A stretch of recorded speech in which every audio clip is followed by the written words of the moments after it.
বর্ষা আর কাল সকাল হলেই আমার 9 মান্থের বেবি শাওয়ার, যেটা আমার মা বাবা দেবে, সেটারই আজ রাত্রে আয়োজন চলছে।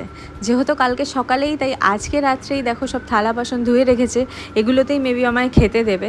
আর তার সাথে সাথে আজকে রাত্রে যা যা আয়োজন করছি আমরা, সেগুলোরই কয়েকটা ক্লিপ ভাবলাম তোমাদের সাথে শেয়ার করি। দেখো, আমরা ফ্লিপকার্ট থেকে এটা অর্ডার করেছি ব্যাকড্রপ একটা বানাবো বলে, সেটাই বোন ফুলাচ্ছে। তোমাদেরকে দেখাবো যে অ্যাকচুয়ালি কালকে আমি কি পরবো না পরবো। শাড়িটা আমি কালকে খুব সিম্পল রেখেছি, যেহেতু 7 মান্থে আমি খুব ভালো একটা ভালো শাড়ি পরেছিলাম আমার পছন্দ মতো, এটাও আমার পছন্দ।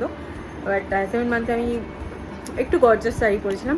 এবার 9 মান্থ এনার্জিটা অনেক কম পারছি না, শরীরে অত জোর নেই, তাই একটু সিম্পল একটা শাড়ি। বাট ব্লাউজটা আমি খুব সুন্দর দেখে কিনেছি, দাঁড়াও তোমাদেরকে দেখাচ্ছি শাড়ি ব্লাউজটা। এই যে আমার পছন্দের ব্লাউজ, সুন্দর কাজ করা আছে, খুব সুন্দর ব্লাউজটা। মানে জানি না তোমাদের ভালো লাগবে কিনা, আমার ভীষণ পছন্দ হয়েছে ব্লাউজটা, খুব সুন্দর ব্লাউজটা। এই শাড়িটা সিম্পল একদম, এগুলোকে কি যেন বলে ঠিক জানি না, একদম সিম্পল এক কালারের একটা শাড়ি আর এই পাটটা, ব্যাস। শাড়ি ব্লাউজ তো দেখালাম, এবার একটা ব্যাকড্রপ তো সাজাতেই হবে, যেখানটা আমি বসে খাবো দাবো। তার জন্যই এইগুলো সব বোন রেডি করছে, আমি তো ফুলাতে পারছি না, আমার দমে হচ্ছে না, তো ওই সব কটা নিজে নিজে ফুলিয়েছে আর প্রায় সব কটা রেডি করেই নিয়েছে। আরও কতগুলো বেলুন বাকি, এটা আমরা অভির জন্য ওয়েট করবো।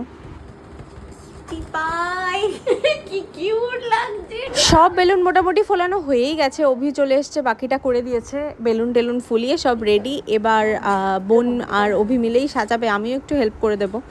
অ্যাকচুয়ালি আগের বার 7 মান্থে একজন ডেকোরেটারকে দিয়ে সাজানো হয়েছিল, ওই দাদাটা তো ভীষণ সুন্দর সাজিয়ে দিয়েছিল, ব্যাকড্রপটা আমার একদম মনের মতো। এবার আমরা নিজেরাই সাজালাম, সো কেমন হয়েছে জানি। বলো কেমন হয়েছে, কি সাজিয়েছে?